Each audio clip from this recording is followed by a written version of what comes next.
Economy by the numbers, 5 reasons the economy does not look healthy, why the economy is not going to crash right now, and what is something that we have never seen before in the data. Let's take a look.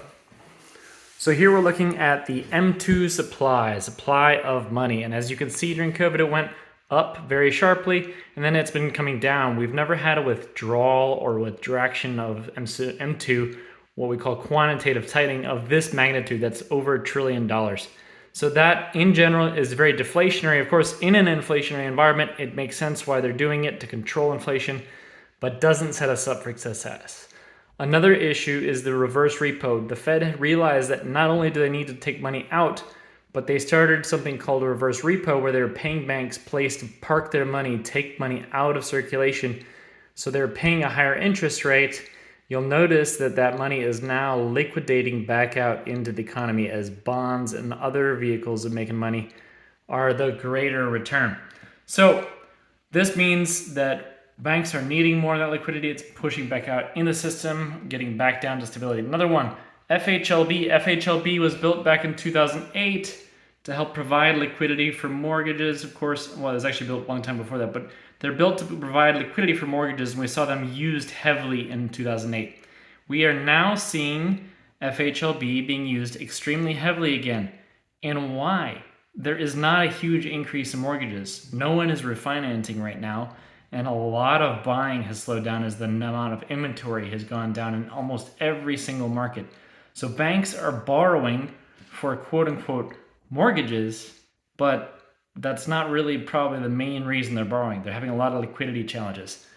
10-year, 2-year yield curve. This is the yield curve. Of course, you've heard of it famously. When it inverts, a lot of times you'll see a recession come shortly after. We got an inversion, and all the gray bars are the recessions. You see a small inversion even right before 2020, and we had that recession.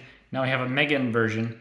Of course, you'll notice that it usually uninverts before we actually have that recession that actually hits, with the exception of maybe 1 or 2 recessions back in the early 80s.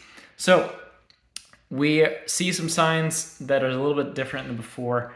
The federal funds effective rate is also something. Whenever you see a sharp increase in a rate, boom, boom, we see followed by recession, sharp increase.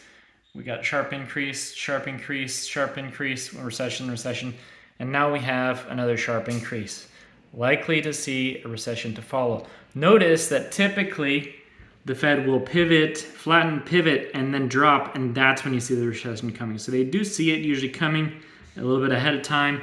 Jerome Powell did comment in this last time that he does see a recession as possible. So we may see a flattening or a pivot, but we have probably a little bit of time still before that recession actually comes, especially in the stock market.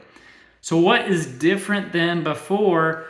This is what's different than before. Typically what happens, and if you follow the Fed's effective rate and this one together, the Fed will start lowering that interest rate, and then because they lower that interest rate, that yield curve uninverts. In other words, the debt for near term becomes cheaper than the long term. In other words, you're rewarded more money for holding your money longer term, and you get less money. It doesn't make sense right now, but you make more money by holding it shorter term. In other words, there's a higher risk in buying the bonds in the near term because the values can change a lot.